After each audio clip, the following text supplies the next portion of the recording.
วิธีเปิดบัญชีเดโมเนาะสำหรับคนที่อยากฝึกซ้อมแน่นอนละคนที่ประสบการณ์ยังบ่หลายค่อยแนะนำเลยเพื่อเทรดเดโมก่อนเนาะทุกคนเนาะก่อนอื่นเด้อทุกคนเด้อสำหรับคนที่จิเทรด Forex สิ่งที่ทุกคนต้องมีเด้อพื้นฐานก็คือ3แอปนี้เนาะอันที่1ก็คือ MetaTrader 5 หรือว่า MT5 นะ2มาก็คือ Trading View 3มาก็คือ Investing Trading View นี่เอาไว้เบิ่งกราฟเนาะ Investing เอาไว้อ่านข่าวแล้วก็เบิ่งแนวโน้มของตลาด Meta Trader นี่ก็เอาไว้เทรดเนาะก่อนอื่นทุกคนถ้าทุกคนเข้า Google Chrome หรือจะเข้าเบราว์เซอร์ตัวเลยก็ได้เนาะแต่ค่อยจะเลือกเป็น Google Chrome เด้อทุกคนเด้อคันเผื่อที่บ่มีตัวนี้นะก็ไปดาวน์โหลดได้อยู่ Play Store เซิร์ชแบบนี้ทุกคนพิมพ์ตัวนี้เนาะ Google เดพิมพ์ตัวนี้เด้อ Google Chrome แบบนี้เดแอปตัวนี้แหละไปดาวน์โหลดมาเบราว์เซอร์นะหรือว่าสุดเจ้าจะเข้าผ่านตัวนี้ก็ได้สำหรับ iOS กัน Android ค่อยแนะนำเข้าผ่าน Google Chrome เนาะคือค่อยกะจะเข้าผ่าน Google Chrome เนี่ยมันง่ายเนาะ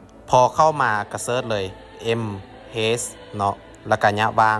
Market นี่แล้วก็เซิร์ชไปก็จะเห็นนี้เนาะเป็นเว็บไซต์นะเข้าตัวเลยก็ได้ทุกคนอันนี้แม่นหลังจากที่ทุกคนได้สมัครแล้วเด้อล็อกอินเข้าเลยเนาะหลังจากที่เฮาสมัครแล้วก็บ่ยากกดบอลลงทะเบียนนี่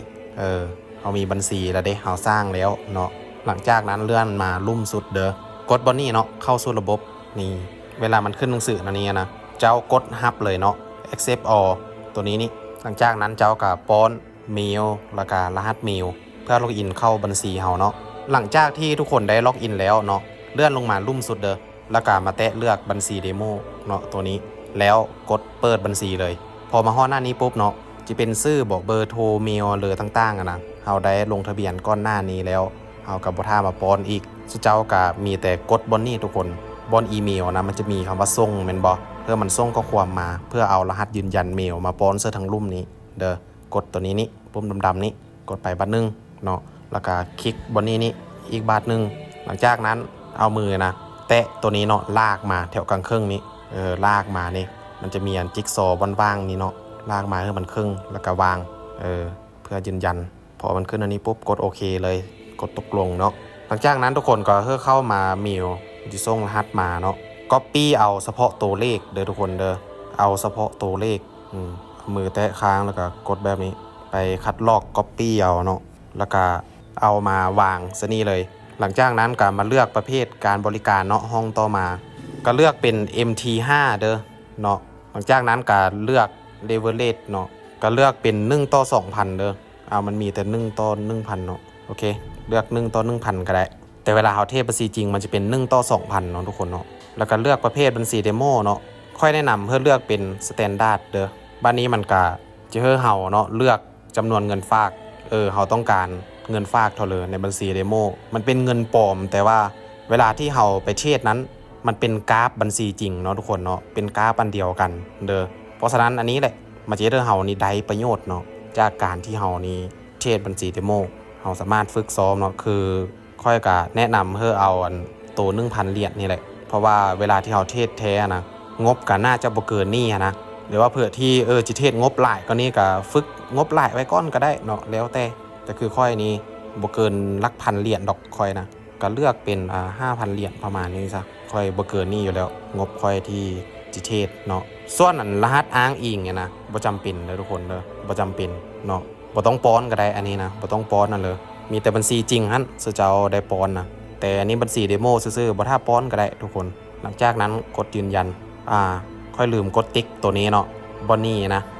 กดบอนซีเลียมนี้เพื่อมันติ๊กทึกก่อนแบบนี้เด้อแล้วก็กดยืนยันเนาะพอกดยืนยันปุ๊บแบบนี้ทุกคนมันก็จะมีข้อมูลขึ้นมาแบบนี้เด้อวิธีที่เฮาจีล็อกอินเข้าไปเทรดน่ะเลยวิธีก็คือแตะเข้าบอนตั้งค่าบอนนี้นี่หูฟันเฟืองนี่ทางข้างนี้เห็นบ่แตะเข้าไปบัดนึงก่อนอื่นเนาะเฮามาเซอร์รหัสก่อนทุกคนรหัสผ่านวิธีป้อนรหัสผ่านน่ะเลยให้มัน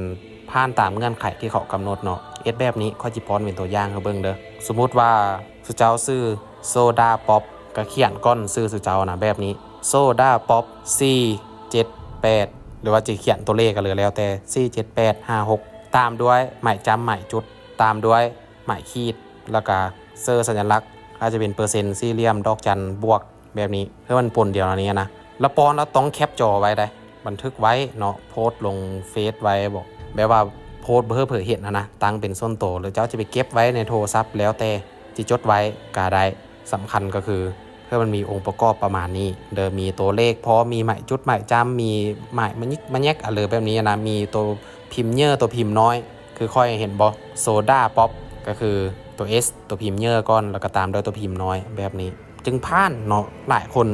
ตั้งบ่ผ่านนะเวลาที่เปิดบัญชีฮั่นพอเฮาป้อนรหัสผ่าน2ห้องนี้แล้วซึ่งป้อนคือเดียวเด้อ2ห้องนี้นะบ่มีห้องเลยแตกต่างป้อนคือเดียวเป๊ะๆเด้อวันนี้ก็เลื่อนมาลุ่มนี้เนาะแล้วก็กดบอนปุ่มส่งนี้เพื่อยืนยันเมลเด้อคือ9ขั้นตอนนี้คือ9เลย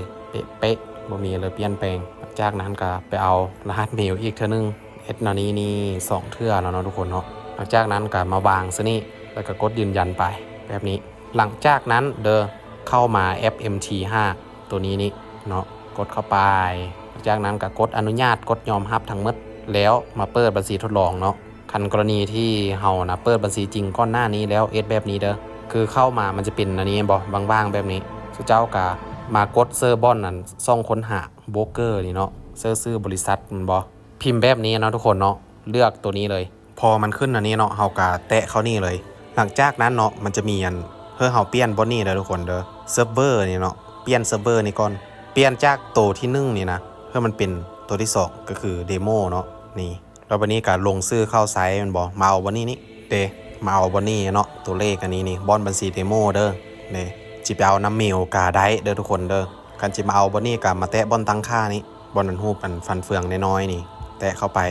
นี่สุเจ้าก็จะเห็นตัวเลขอันนี้ copy เอาเลย copy เนาะพอ copy แล้วก็มาวางเซอร์แล้วก็รหัสผ่านก็เอาตามที่เฮาตั้งนั่นแหละพอเฮาป้อนแล้วเนาะอย่าลืมติ๊กบนนี้เด้อบันทึกรหัสผ่านเนาะเปิดไว้เสมอแล้วแตะลงซื้อเข้าไซต์เลยซึ่งในคลิปต่อไปเนาะค่อยก็จะมาแนะนำวิธีการเทรดแบบละเอียดทุกคนสามารถเอาไปฝึกตามได้เด้อค่อยจะบอกหมดเลยเนาะวิธีการนำซื้อแอป MT5 นะในการเทรดมันเลยได้แล